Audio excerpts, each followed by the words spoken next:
Ahora sí empezamos, estamos en vivo.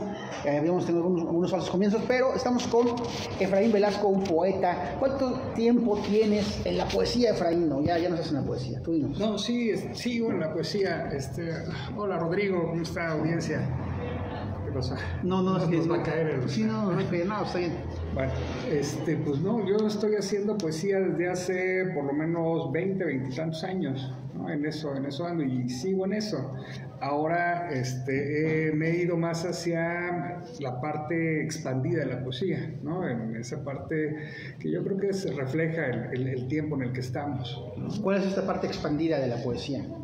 Bueno, si nos vamos a la parte muy rigurosa de lo que se estableció a finales de los 70s, de lo que dijo Rosalind Krauss alrededor de la escultura expandida, estamos hablando de que en paralelo, todas las artes, todas las disciplinas del arte expandidas son aquellos que ocupan interdisciplinas para poder para poder expresarse mejor. Ya sea pues en video, arte objeto, instalación, nuevas estrategias de escritura, de la escritura, borrado, todo esto que se supone que no entra en el canon de la literatura, de las disciplinas. Digamos, nuevas plataformas o algo así. Más o menos, ¿no? Nuevas estrategias de entrada, ¿no? Por ejemplo, me estabas diciendo que trajera yo algo para compartir. Ajá. Entre las cosas que traje es, por ejemplo, esta pieza, libro, un libro pieza que hice en 2011, que la parte fundamental habla sobre llegar al tuétano de la palabra, ¿no? Llegar a qué es la poesía, a indagar sobre la forma en la que se dispersa y se contiene el conocimiento en nuestra época. Entonces, parto de un poema escrito de manera normal, ¿no? Y de ahí agarro partes del poema y los meto a un traductor de Google, al traductor, a un traductor de idiomas automático, y lo que hago es ir pasándolo de idioma en idioma y luego regresándolo al español, de idioma en idioma y regresándolo al español. Entonces este fragmento empieza a cambiar de forma, morfológicamente, algunos sustancialmente empiezan a cambiar de forma y se empiezan a degradar. Entonces aquí la investigación es justamente en torno a cómo se difunde el conocimiento actualmente y qué estrategias se está ocupando para difundirlo, ¿no? De repente tú necesitas algún documento en inglés, te lo pasa el traductor al español y ya lo recibes. Bueno, hay una pérdida en el lenguaje ahí. Bueno, ¿de qué manera absorbe la poesía ese tipo de pérdidas? Ahí no estamos hablando de una proyección multimedia, no estamos hablando de una intervención de espacio, sino estamos hablando de una interrogación en la forma en la cual se está escribiendo actualmente. Ok, pues ¿quieres compartirnos algo sobre... Sí, mira, ¿Poliedro? Se llama poliedro. Poliedro. Y ¿Qué significa poliedro?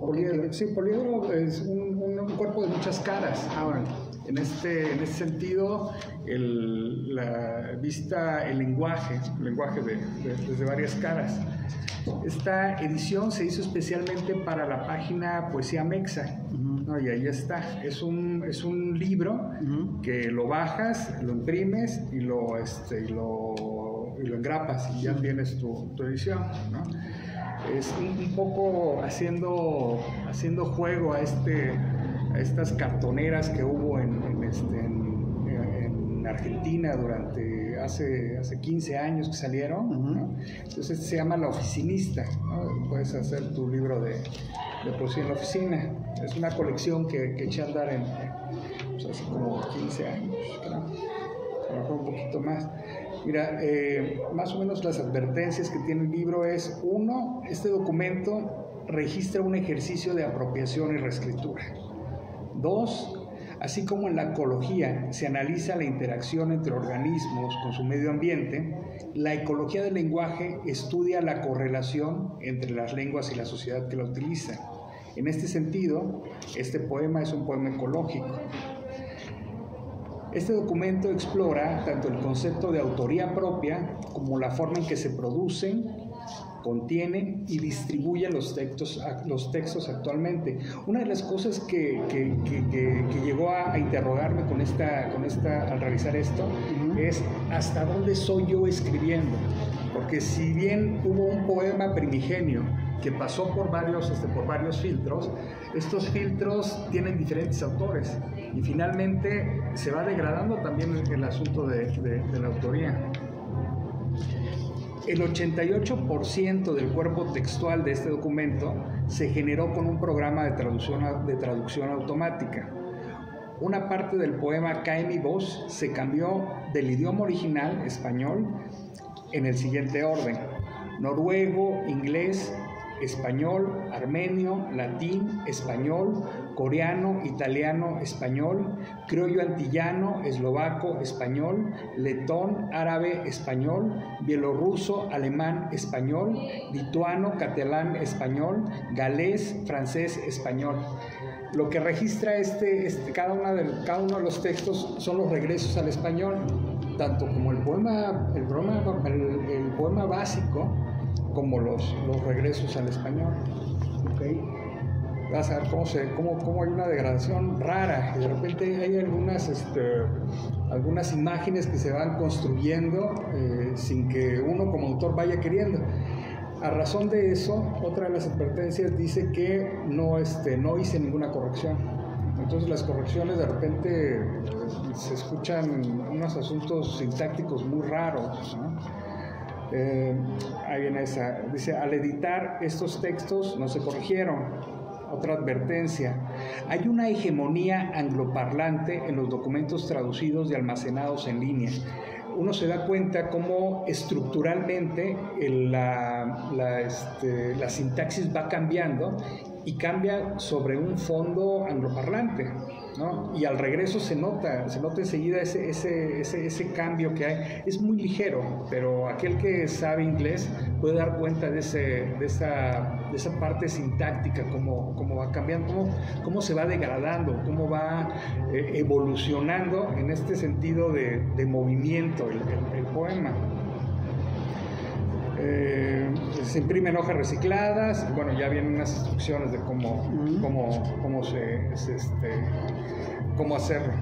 Y trae un epígrafe de Salvador Elizondo, del grafógrafo, intervenido también el epígrafe.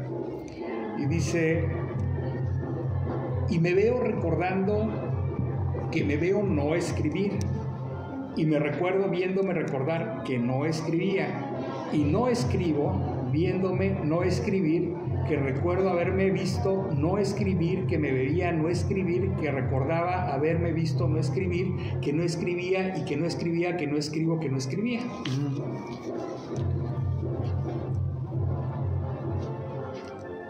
Viene el poema primigenio. Duerme en qué sitio tan montado caballo, inmóvil, en la pradera interior de qué mueble, en qué vetas, plácido, descansa en este apartamento que ilumina.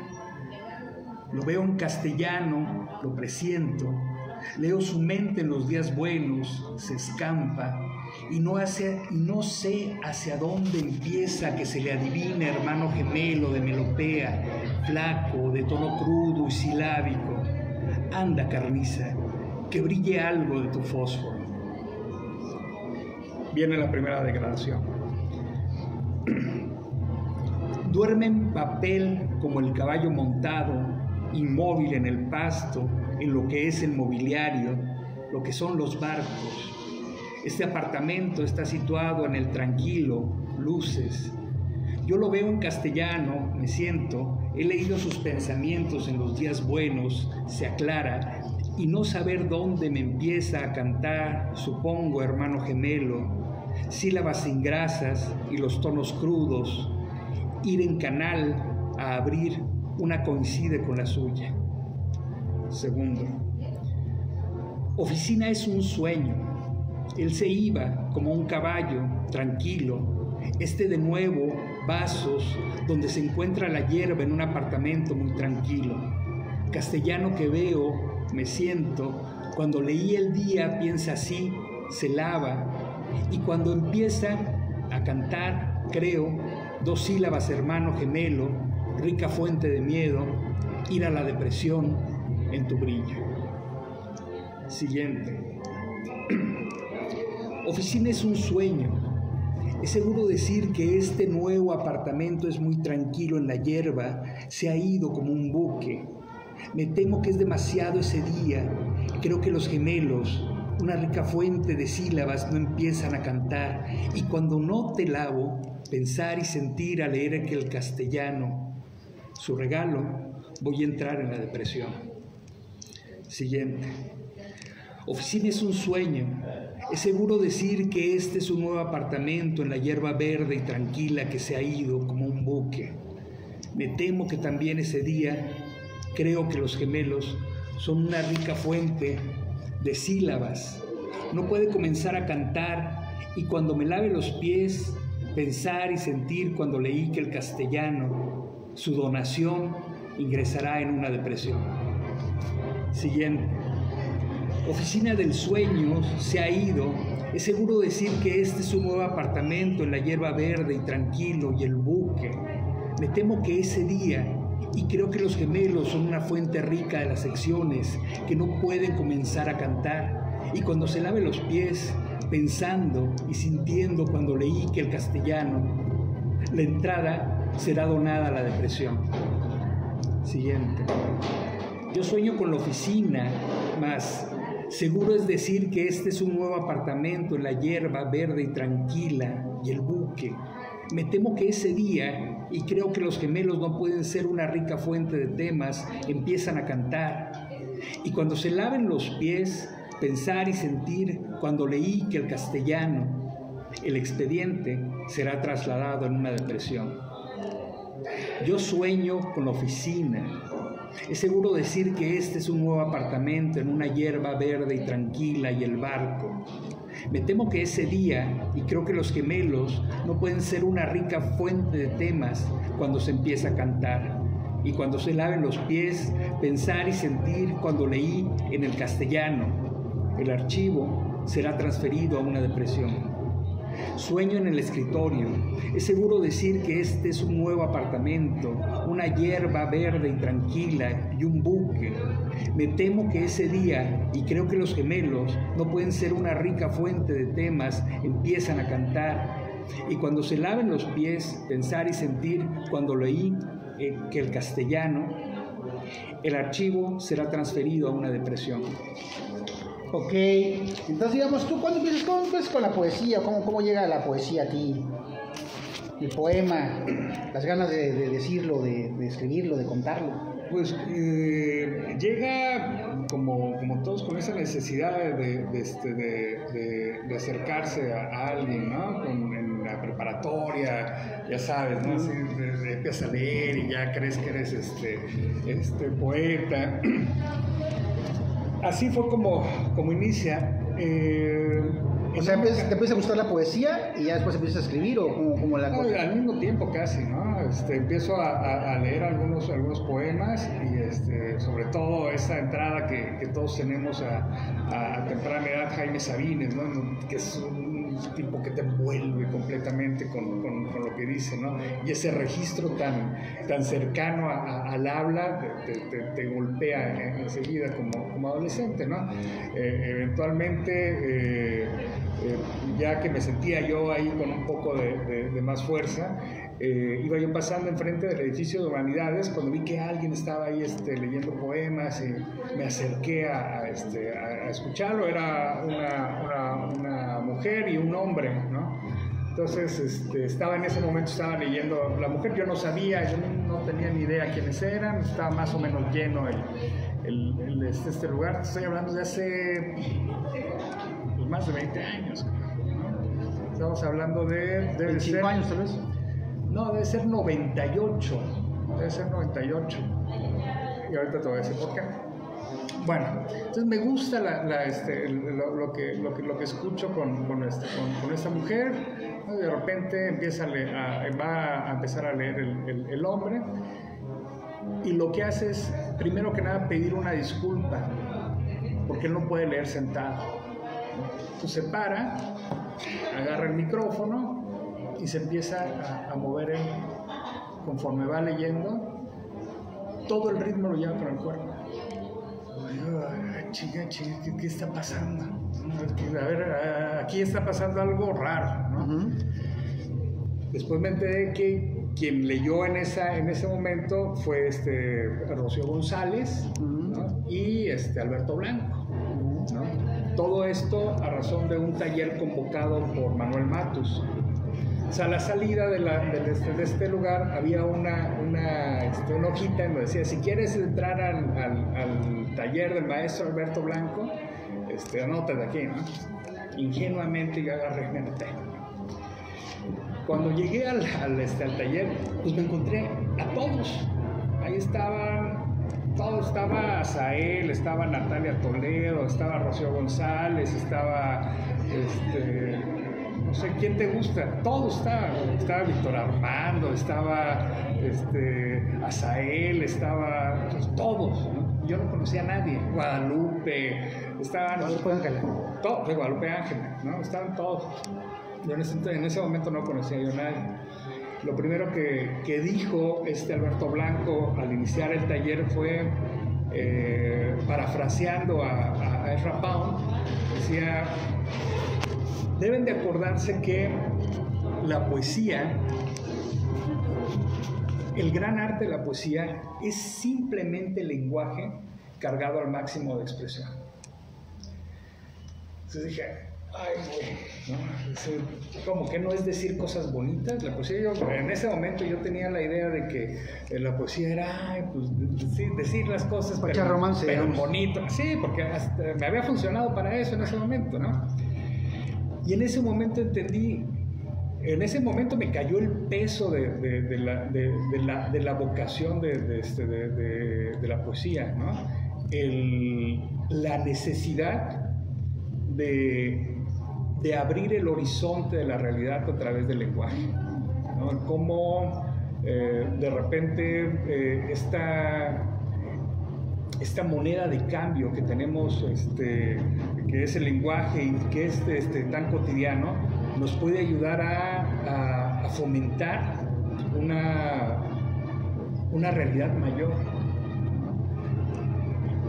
A través del lenguaje, ¿no? Entonces, de ahí es que empecé a trabajar, por ejemplo, todas las cosas en donde trabajé de ahí en adelante, es en esta investigación en torno al lenguaje. En esta vez la degradación, ¿no? Ves cómo una imagen va cambiando y va cambiando y va cambiando. Y a mí se me hizo, cuando hice este ejercicio, como si estuviera yo haciendo una torre de naipes que se estuviera deshaciendo a cada rato, pero quedaba con la sensación de que algo había construido y lo perdía yo enseguida, ¿no? En cada fragmento, en cada siguiente fragmento, aquella imagen más o menos coherente que se iba formando, se caía y agarraba otra que más o menos se iba formando y se caía. Y en ese caer, creo que está el movimiento del lenguaje, ¿no? O se puede evidenciar que hay un movimiento debajo del lenguaje. Un movimiento propio, digamos. Sí, un movimiento que no es humano, ¿no? Un movimiento al cual nosotros nos tratamos de acercar a través de disciplinas como la matemática, la filosofía, la poesía, ¿no? Sí, y hay algo ahí, ¿no? Hay algo ahí que se está moviendo, algo vivo, ¿no? A lo cual nosotros nos acercamos a través de diferentes estrategias. En ese sentido, la poesía en Oaxaca, ¿qué crees que signifique? O sea, porque, o qué crees, o hacia dónde ha apuntado siempre la poesía en Oaxaca, hacia, no sé, un asunto ahí como de símbolos, de, bueno, no sé, de hablar de lo que pasa en la ciudad, de lo que pasa en el estado, hablar de los ambientes, hablar tal vez una cosa más interna, más introspectiva. ¿De qué hablan los poetas o las poetas en Oaxaca? Yo creo que la poesía corresponde a su tiempo, ¿no? Por ejemplo, este texto que encontró, ¿cómo fue el asunto este? Me parece que, bueno, eventualmente llega a Francisco Toledo el primer libro de poesía oaxaqueña, ¿no? Que es un libro de, me parece, siglo XVIII, es el Mercurio Indiano, ¿no? ¿Cómo se llama? El Mercurio Indiano. Y me parece que Elisa Ramírez es la que lo encuentra en algún lugar y luego se lo pasa a Manuel, o no sé cómo está el asunto. De hecho, esta colección de libros de la UAPJO de las 20 letras tiene una reproducción de ese libro. Cuando lo lees es evidente que está hablando de su tiempo, ¿no? Es un poeta oaxaqueño que está en este transcurso del virreinato a la modernidad, ¿no? Y es evidente. ¿Y el nombre del poeta? No recuerdo ahorita, no recuerdo cómo se llama el poeta. También hay una recopilación de siglo XIX, finales del siglo XIX, hacen la antología, ahorita me acuerdo, es un político del tiempo de Pimentel, una cuate de Pimentel. De repente es Garino Barrera, pero no es Garino Barrera. No, es el corrido, ¿no? No, es este tipo hace una recopilación de escritores oaxaqueños del siglo XIX. Se llama Florilegio de Poetas de Oaxaca, Florilegio de Escritores de Oaxaca. Órale.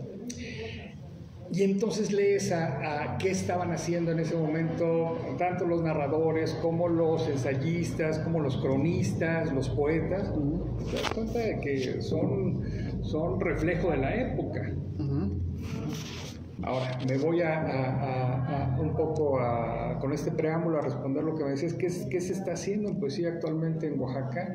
Yo creo que cada quien es culpable del tiempo en el que vive, ¿no? Hay algunos que siguen viviendo en el siglo pasado o antepasado, algunos poetas, y eso es lo que están haciendo, ¿no? Están haciendo poesía de hace 2 siglos, de hace 100 años, ¿no? Pero yo me he encontrado últimamente a una nueva generación de poetas que está pensando en la actualidad y desde ese lugar se está moviendo y su registro es actual. Algunos están trabajando sobre vanguardias, ¿no? Algunos no. Y estos que no están trabajando sobre vanguardias, se les nota un registro completamente contemporáneo. Bueno, y hay otros que sí están trabajando sobre experimentalismos y también se nota que son experimentalismos actualizados de aquellos que vivimos a principios y mediados del siglo XX. Entonces hay de todo. Hay de todo. Fortino Torrentera te manda saludos a Efraín, el poeta, el amigo. Fortino. En eso de la experimentación, en cuanto a la poesía, bueno, no qué debes, sino tú, de tu particular punto de vista, ¿qué significa la experimentación? ¿O qué llega a significar la experimentación? ¿O qué llega a dar significado a la experimentación poética? No sé, el desafío, el contenido, bueno, sí, el contenido, pero porque no sé, que al final no entiendes ni qué está diciendo, o que sí lo entiendas, o que no lo entiendas, pero te sientas como increíblemente, no sé, conmovido o atraído hacia lo que acabas de escuchar. ¿Cuáles son los caminos de esta experimentación en cuanto a la poesía se refiere? Pues mira, yo creo que la experimentación es el recurso, ¿no? Es solamente un recurso. Tú quieres llegar a un punto, más o menos sabes hacia dónde quieres llegar, hacia dónde estás, tu pulso hacia dónde tira, ¿no? y dependiendo de eso son los recursos que utilizas y las estrategias que trabajas. O sea, por ejemplo, en esta, se llama Una Paz Silvestre, es una intervención de Luna Silvestre de Octavio Paz. Tú sabes que este primer poemario de Octavio Paz siempre le causó mucha vergüenza, ¿no? Entonces nunca lo expuso, ¿no? En las obras completas no viene completo el libro. Se editaron solamente 75 ejemplares, de los cuales según Octavio Paz se quemaron en la biblioteca de su abuelo, ¿no? Es que hubo una pérdida considerable cuando se quema la biblioteca del abuelo. Entonces siempre escondió los ejemplares, ¿no? Nunca lo reveló completamente. Sin embargo, en alguna ocasión me llamó Freddy Aguilar, el director de la Biblioteca Nostroza, y me dice: adivina lo que tengo aquí. Pues tiene el ejemplar número 2 de Luna Silvestre, ¿no? Entonces le pedí hacer una digitalización del libro, y en ese momento ocurría un episodio muy fuerte social en México, que fue la desaparición de los estudiantes de Ayotzinapa. 43. De los 43 estudiantes, ¿no? Entonces, lo que a mí me parecía un símil este asunto de desaparición, fuego, ¿no? Para desaparecer los ejemplares de Octavio Paz. Entonces lo que hice fue ir borrando sistemáticamente el poema de Paz, ¿no? Y convertirlo en un nuevo poema,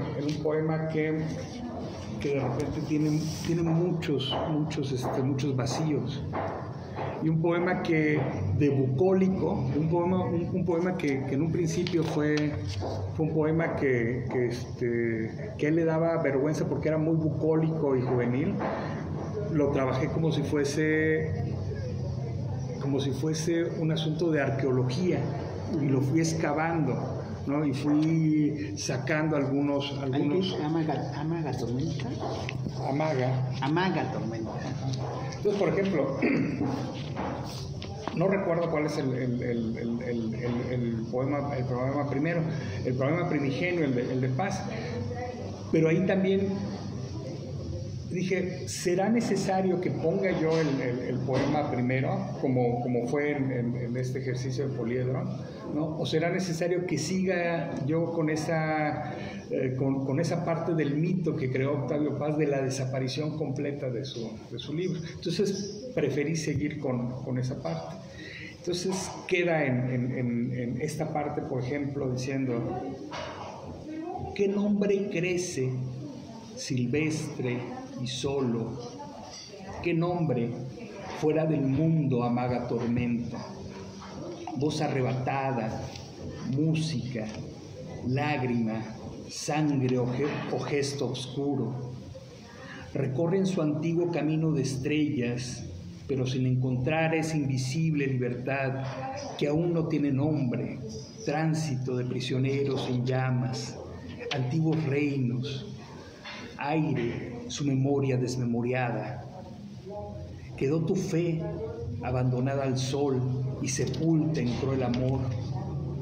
Su olvidada memoria moría, poblando de vacíos, de dolorosos espectros. En silencio bajo las ramas, como lenta luz, en círculo perfecto, el hueco de tu cuerpo.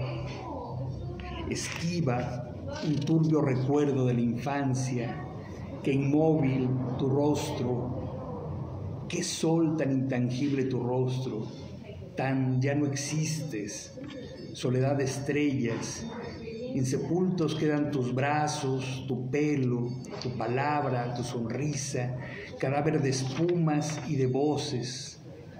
nocturno de recuerdos, voces agotadas, el silencio seré de tu silencio.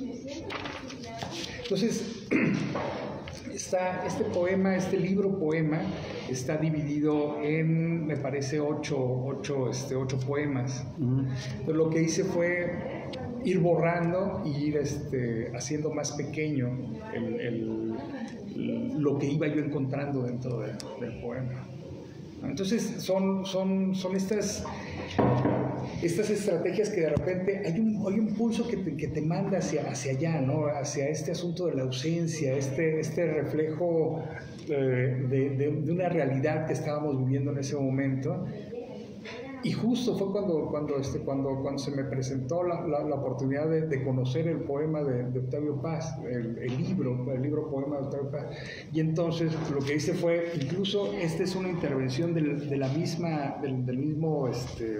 ¿De la hoja? ¿De la portada? De la misma portada, ¿no? Y entonces aquí debe decir Luna Silvestre, y aquí debe decir Octavio Paz. Entonces lo que hice fue modificar borrar y modificar como el nombre, el título y el autor, y entonces quedó como una paz silvestre. Y me pareció así como ese ofrecimiento que me dio el azar, así, y ocuparlo, ¿no? ¿Es bueno el poema o es tan malo como decía Paz? Es muy juvenil, ¿no? Es muy arrebatado, es muy juvenil. Más o menos en la anécdota se hizo en el mismo lugar y el mismo mes en el que se publicaron los nocturnos de Villaurrutia. Manuel N. Lira, que fue quien produjo los dos poemarios, hizo Luna Silvestre con los retazos de lo que le había sobrado de otros poemarios, ¿no? Y entonces por eso es de que este es el formato, así de pequeño es, ¿no? Y si ustedes logran ver la primera edición de los Nocturnos de Villaurrutia, a ver que es un poco más grande. Entonces este es las obras pues a lo mejor del poemario de Villaurrutia. También tenía 18 años, se lo fue a presentar ¿Octavio Paz tenía 18 años cuando lo sí, publicó? Sí. Órale.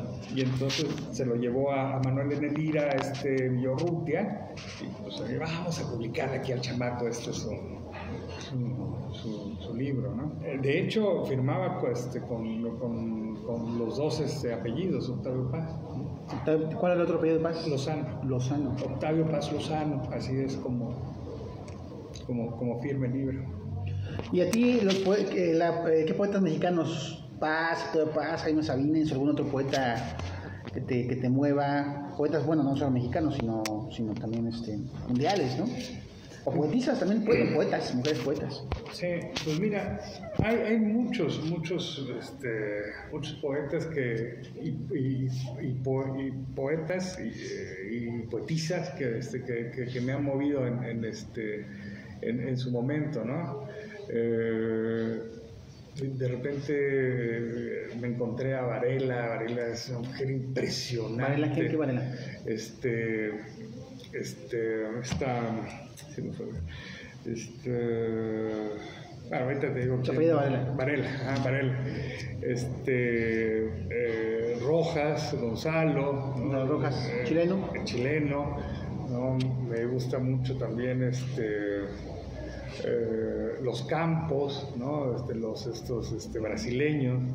¿No? Uno de los acercamientos que tuve después del taller con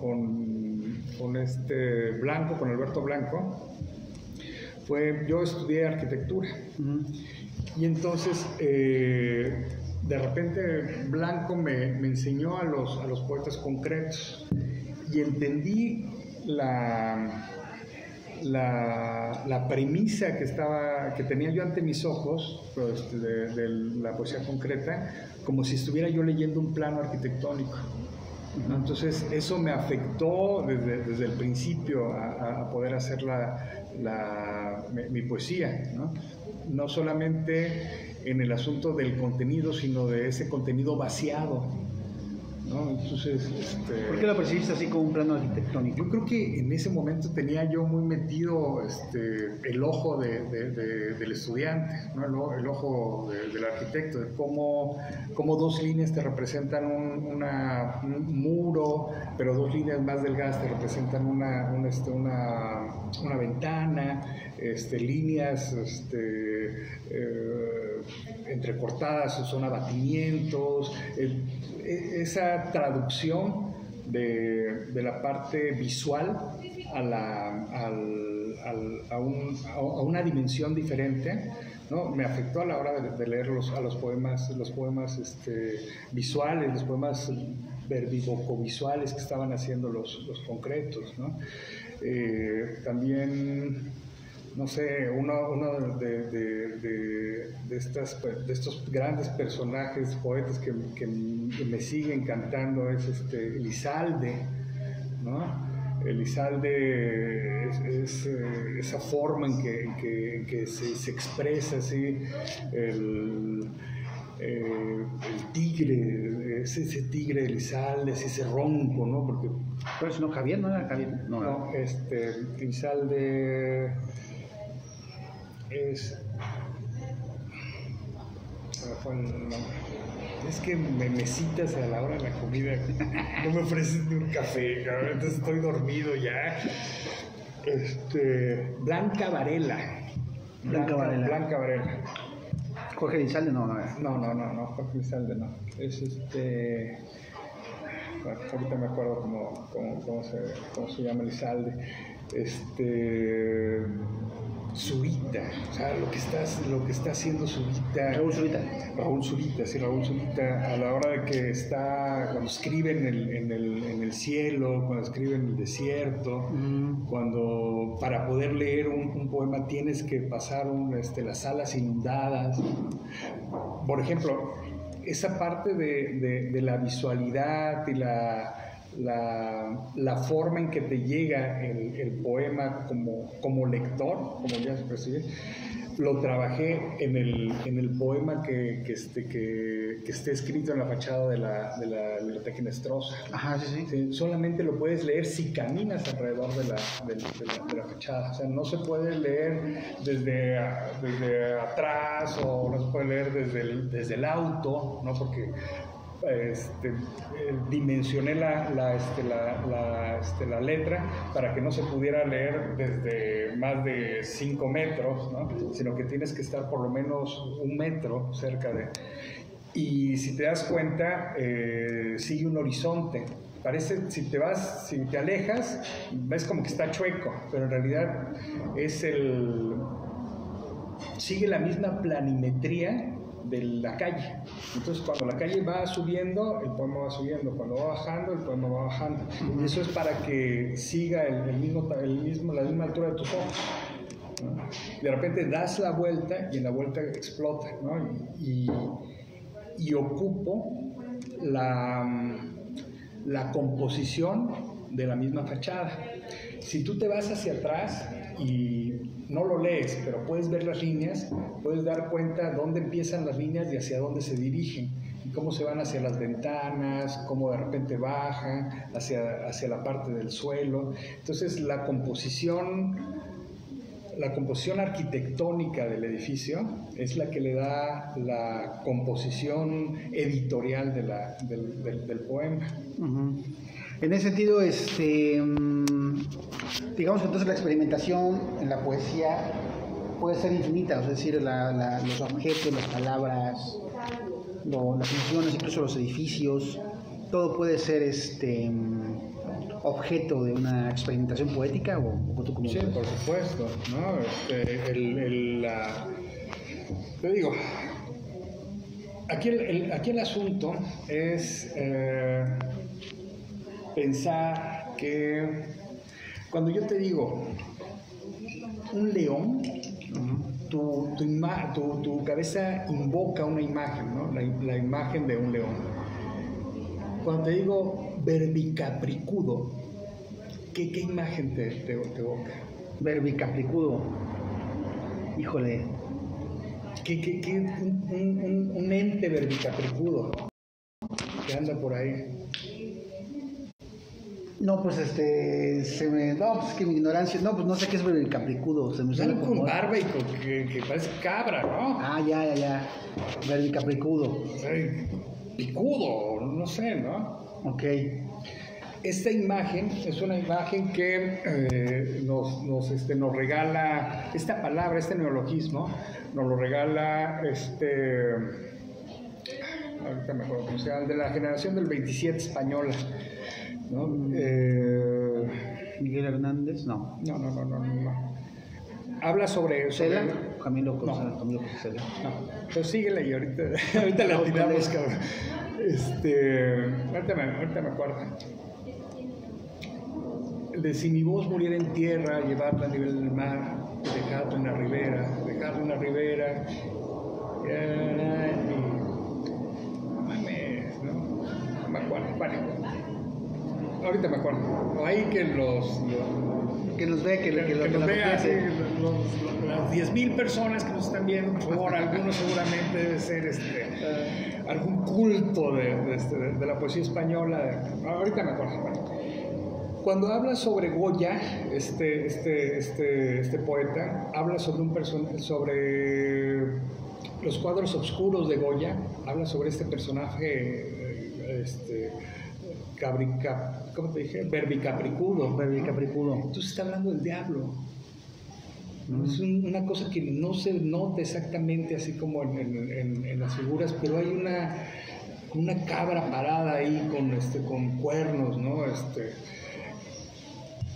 Lo que está haciendo este cabrón, ¿no? Es abriendo un poquito más nuestro sentido de realidad, ¿no? Nuestro horizonte de realidad está hasta acá. Bueno, ya con esta palabra, bueno, ya configuramos al diablo con este nombre, ¿no?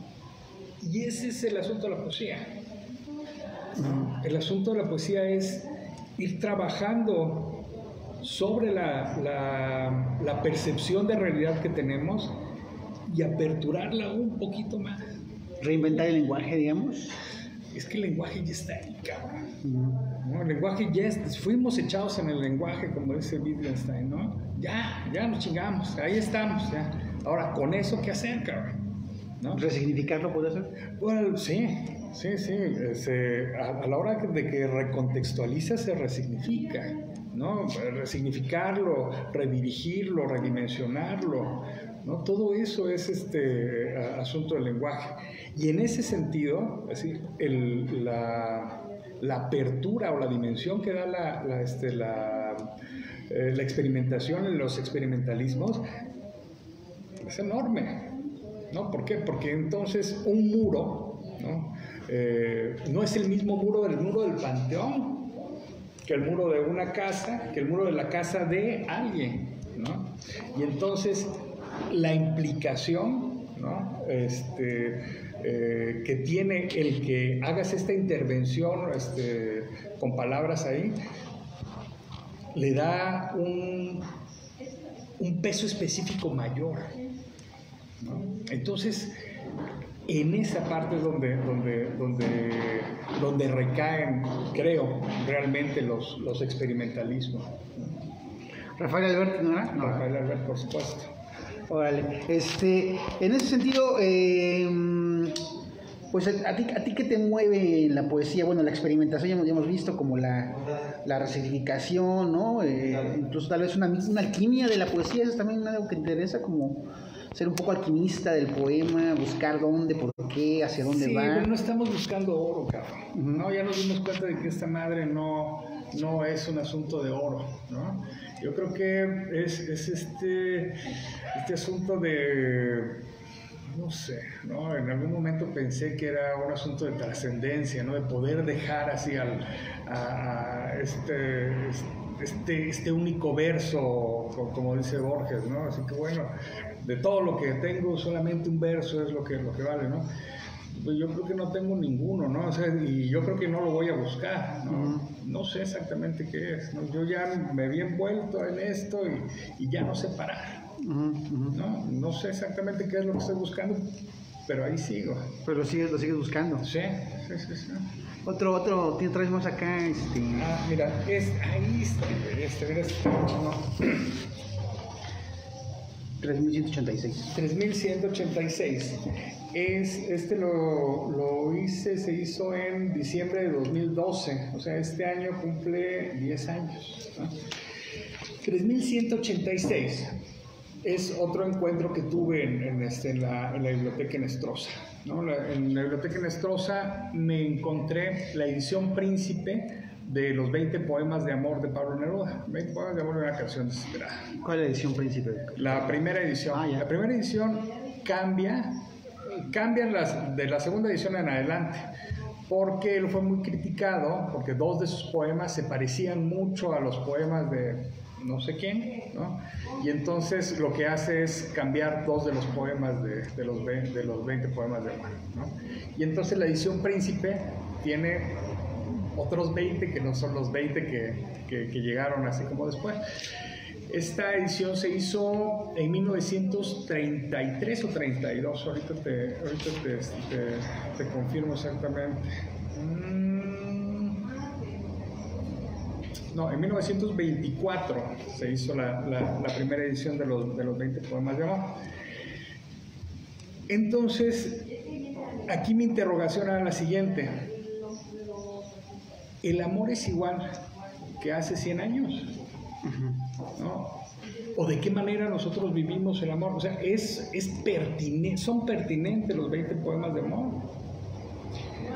Entonces lo que hice fue extraer todas las palabras de los poemas, de los 20 poemas, y ordenarlas de manera alfabética. Y entonces lo que resultó fueron unas listas de este sentido. Ok. Ajá. Entonces, si lo ves un poco más de lejos, ¿no? Puedes ver las figuras que se forman, ¿no? Son como columnas. Como columnas, ¿no? Sí, como columnas, o como estos rastros osciloscópicos de los ruidos de la música, ¿no? O los temblores. O los temblores, ¿no? O los temblores, por ejemplo. Y entonces, cuando me toca leer esta pieza, lo que hago es leer de manera aleatoria, tratando de crear en el momento algunas imágenes, ¿no? Para esto, ya después de varios años que lo he estado haciendo, me hago acompañar de alguien que haga un paisaje sonoro. Entonces, con el paisaje sonoro, él va modulando así como mi entrada, y también me mete en un asunto como de letanía, ¿no? Que también entramos los 2 o los 3 o los que estemos haciendo la pieza. Es una pieza irrepetible, una pieza que eventualmente lo que quiero que quede son como rastros, ¿no? Los rastros de lo que fue, así como cuando uno ama, ¿no? Y quedan nada más los puros vestigios y los recuerdos, ¿no? Buenos y malos. Y bueno, ¿por qué el amor es así actualmente? Bueno, yo creo que hay que construirlo en el momento, es aleatorio, es fuerte, muchas veces uno se equivoca. En ese sentido, más o menos fue lo que fui armando con esta pieza, saber más o menos cómo podría quedar aquí.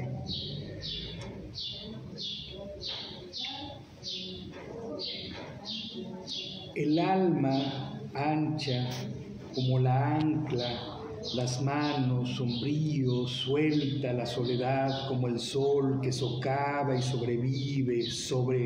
¿Sobre qué? Sobre él, sobre las luces, sobre luceros, sobre luchar, sobre luminosas, luz,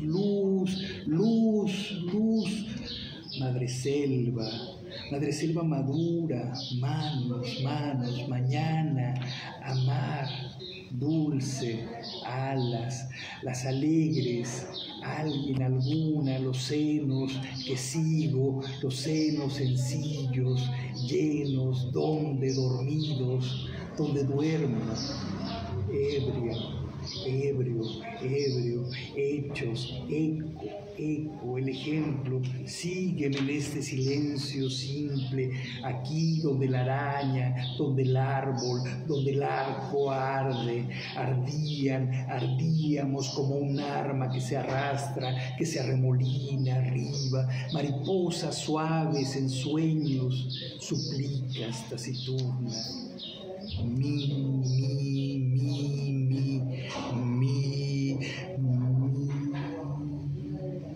Mi azul, mi ayuda, ávida, ausente, aunque aún atraca atrevido la melancolía, esa melena de metal, tarde. La tarde borrando el bosque, las brasas entre las tinieblas, la tierra que tienes, tocarte, miedo, miel, un minuto, la mirada, una mirada, cantar, como una caracola, una espiga, un espinal, los muelles, te muerdo, muerto, triste, trisnadas, errantes, todo traía su entorno, transparente, trepabas un trigal, como una ciruela, como una estatua negra, como la niebla, como música, como muslos, como nácar, como la fatiga, como las flechas, como la flor nocturna, formando, fosforece, fraguas, con el frío de las nubes en el nuestro o en el ocaso, oceánica. Órale.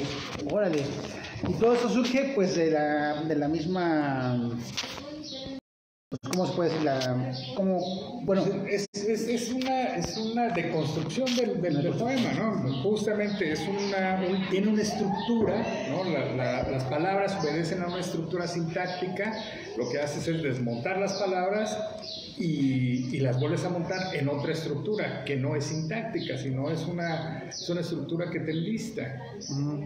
La concatenación, digamos, de las palabras en la poesía, pues qué tan libre es o qué tan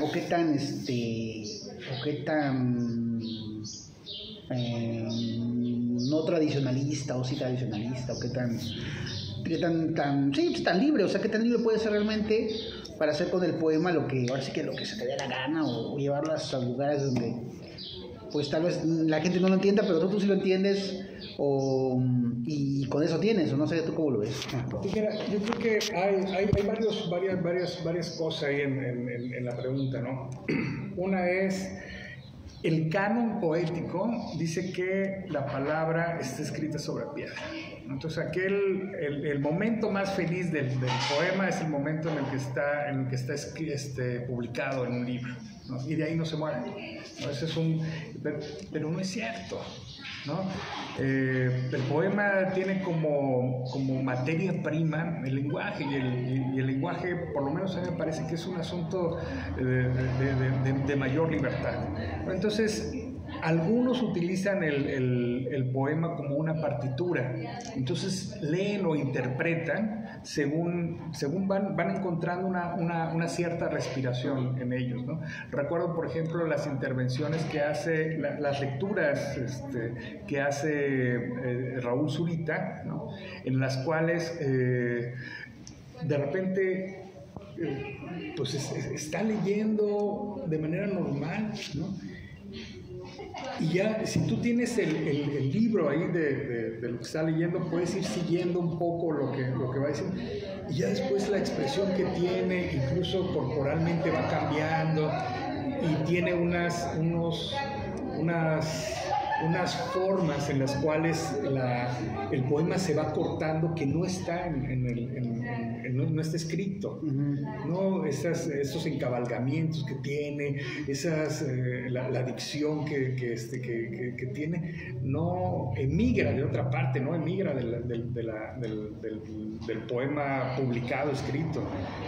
Luego recuerdo una vez que vino José Emilio Pacheco a presentar un libro de poemas en torno a algunos dibujos que había hecho Francisco Toledo.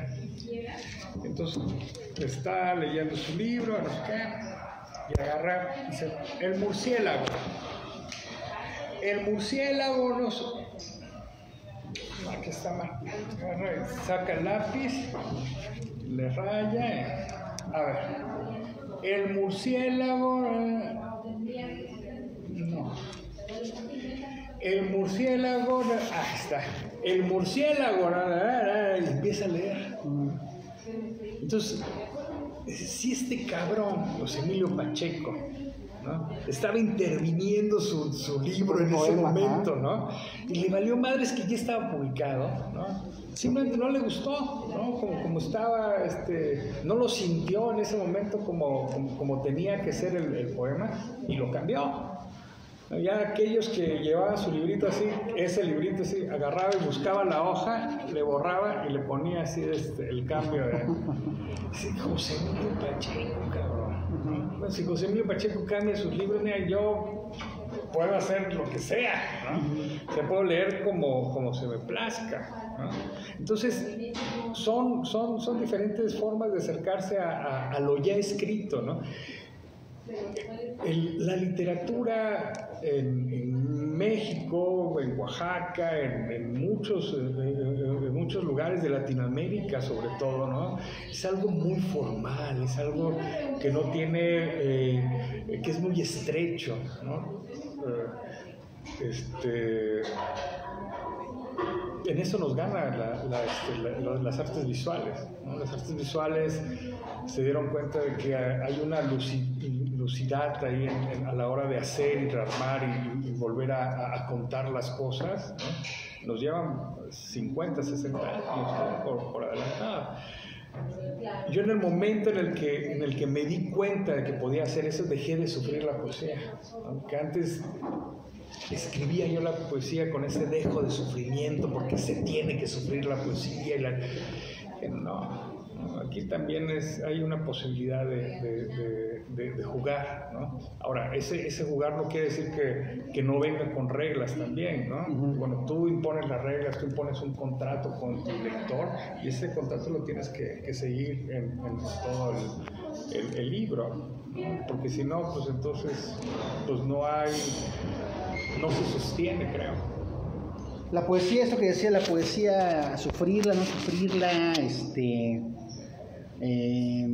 no sé, circunscribirla todo al sufrimiento o al disfrute. ¿Qué es lo que a ti te apetece, digamos? No, yo creo que la mayor carga para mí en la poesía es esta, que tiene que avanzar hacia el conocimiento de una nueva realidad, ¿no?, o de una realidad que no está nombrada, ¿no? Estos ejercicios, por ejemplo, de 3186, no son ejercicios estáticos, ¿no? Yo lo hago el paralelismo con el amor, porque me parece que el amor no es un ejercicio estático, por lo menos en la actualidad. Yo creo que nunca ha sido, pero nos lo demostraba la literatura de una forma contraria, ¿no? La literatura nos decía, no, es que así es el amor, ¿no? Pero me parece que hay algo muy dúctil adentro de ese material del que está hecho el amor, y que es del mismo material que está hecha la poesía, ¿no? Y esta ductilidad a mí me parece que es para gozar, para sufrir, para vivir, para incluso para ligar, o sea, sirve para muchas cosas, ¿no? Pero no solamente para sufrir. O sea, también el espectro de la poesía es mucho más grande. Que sí sufres y todo, pero pues no es lo único, pues, ¿no? ¿De qué material está hecha la poesía? ¿O este material es la vida o de qué? De esa otra cosa que no conocemos, que es la realidad, cabrón, ¿no? O sea, yo creo que que la realidad es algo mucho mayor de lo que podemos captar, de lo que podemos percibir, ¿no? En este sentido en el que estos filósofos angloparlantes estaban diciendo de que vivimos una realidad parcializada, ¿no? En la cual el lenguaje solamente nos hace ver cierta parte de esta realidad, ¿no? Como los blancos para los esquimales, ¿no?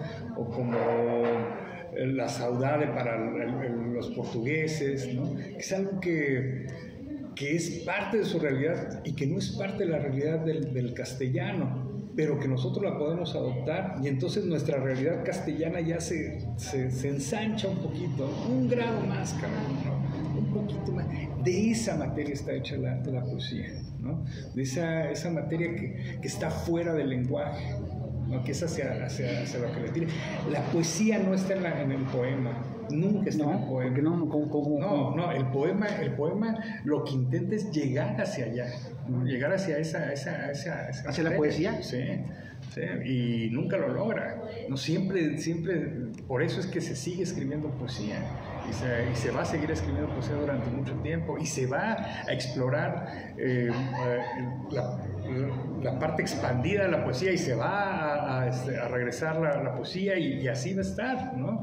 Pues porque nunca vamos a llegar a tocar completamente este lugar, ¿no? Decía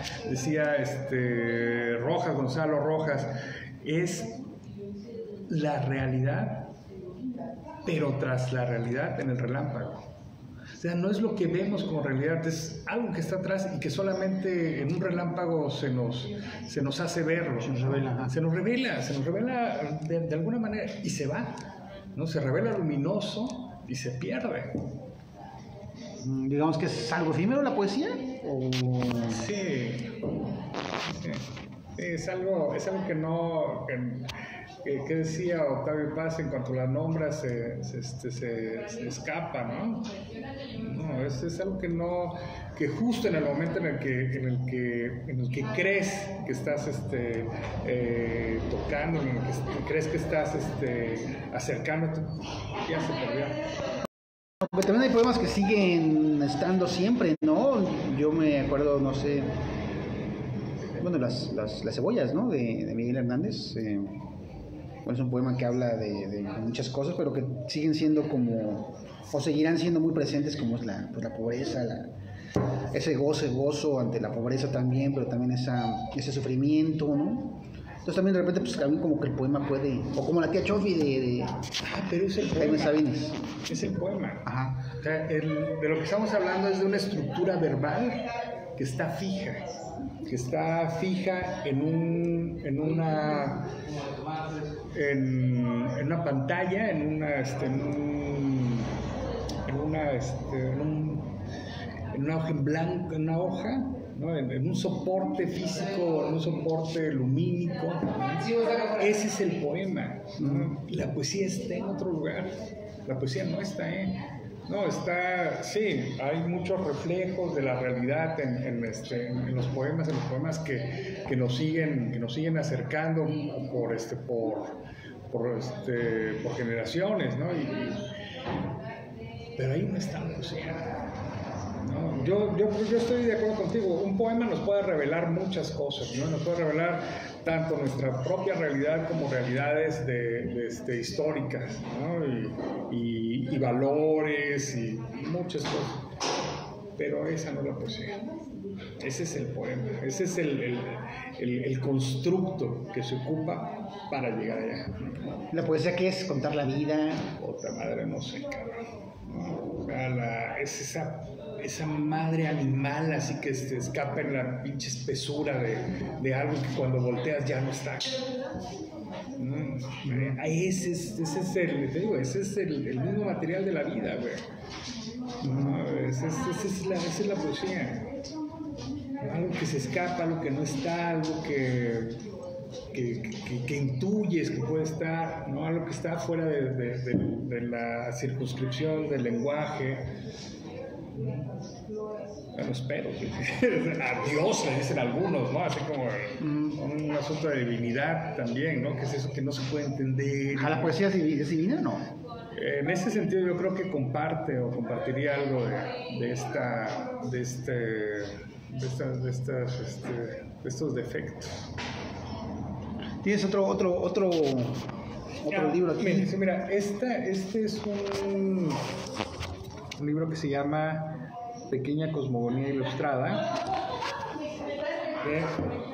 Este está así y al revés es ese.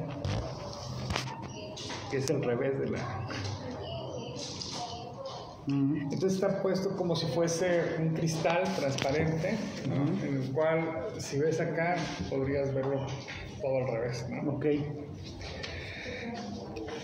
Este está basado en un libro que se llama La Nueva Novela, ¿no? Que esta nueva novela se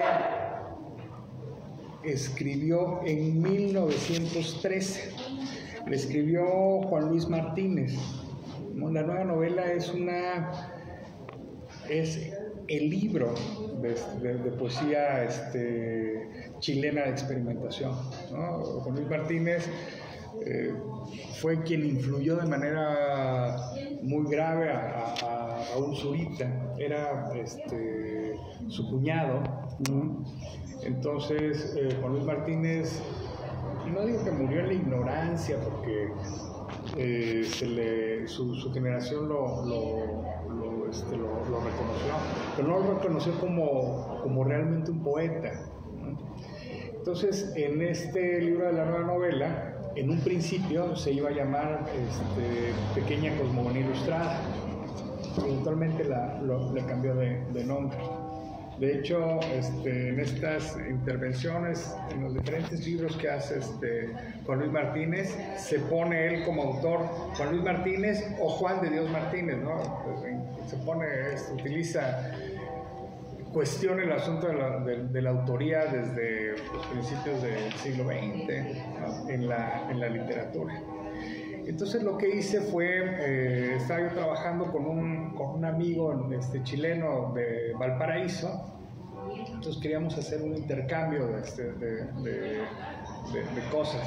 Entonces encontré un álbum. Valparaíso es un lugar como si fuese una ciudad piscina, ¿no? Desde el siglo XIX, como tipo Cuernavaca, ¿no? Es un lugar al que hay villas de los ricos, no sé qué, y entonces se armaba una ciudad en torno a las necesidades de la gente que iba, y solamente iba en verano, y durante todo el tiempo era una ciudad vacía. Y entonces encontré un álbum turístico sobre Valparaíso, y lo que hice fue agarrar piezas de la nueva novela y reintervenirlas y meterlas como ilustraciones del álbum borrado, ¿no? Entonces está que tiene que ver con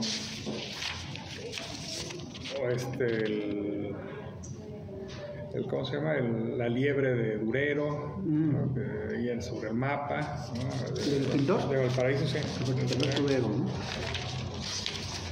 Y luego habla algo sobre las sombras chinescas, y entonces estaba yo trabajando algo sobre Farabev, y encontré en el libro de Farabev, en la el Real Farabev, ¿no? Estas formas de cómo se le quitan los dedos a las personas, y entonces jugué esto como si fueran sombras chinescas, ¿no? Entonces fui así como uniendo algunos lugares, ¿no? Porque hay un falso Farabev. No, está el Farabev literario de Elizondo, ¿no? De Elizondo, y que está basado en el libro que encontró del doctor Farabev. ¿Pero sí existió eso? Sí, sí existió, sí hay un libro, ¿no? en donde vienen las técnicas con las cuales se amputan los miembros.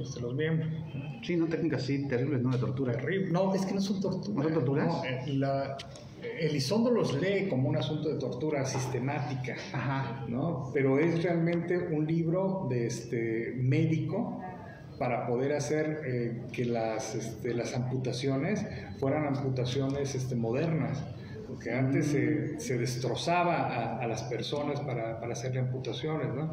Si tenías algún problema de gangrena en el dedo, no sé qué, te cortaban toda la mano, ¿no? Entonces este señor sistematiza y pone las ilustraciones de cómo se debe amputar un dedo pulgar, un dedo índice, el brazo, cómo se disloca el hombro para poder quitarlo.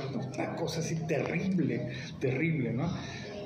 Pero que es un asunto de sistema médico y que funcionó como manual de medicina durante muchos años, ¿no? Entonces se lo encuentra en Francia Elizondo, y él hace una lectura de ese libro como si fuese un manual para infringir torturas. Ajá, la tortura.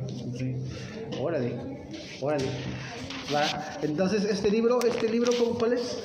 Este es el de Pequeña Cosmogonía Ilustrada. Te leo un poquito igual. Es un asunto de borrado, y entonces queda algo así como: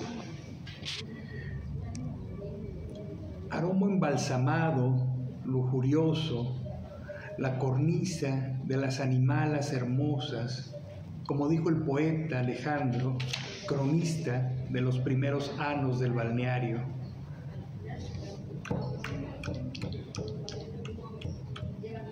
Plantar casi al borde del abismo, casi al borde del océano. 4,000 pesos, el amor a orillas del estero. Se agotaron las doncellas, la carretera se angostó. Me alimento del alcohol en una calleja estrecha, oprobio de la playa cuadrada, Valparaíso inaugurado en septiembre. La posteridad antes era ancha. Entonces, lo que hice fue, por ejemplo, esas que hacía ella así, son estos signos que quedan. Son como lluvia dentro de la hoja. ¿Cuántas de lluvia? Pues está eso, están de repente las tildes de la ñ. Órale. Quitas la ñ y... La n y queda como testigo de la ñ, queda. Entonces, bueno, ¿cómo los lees eso? O tú vas viendo de qué manera puedes irlos interpretando, ¿no? Y al final viene el libro de la nueva novela, que es una cosa espectacular, ¿no?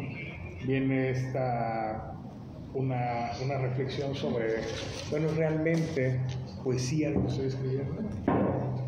Eso es lo que necesito. Un poco como reflejo este animal viendo adentro del cerebro de alguien, así, preguntando cuál es el propósito de una publicación como esta. Tú ya para ir finalizando, no sé, pues a la gente que dice que escribe poesía, no, a la gente que escribe poesía, ¿le dirías o le recomendarías esto, que se preguntara si realmente está escribiendo poesía o que escribir poesía es tal o tal cosa o tal otra?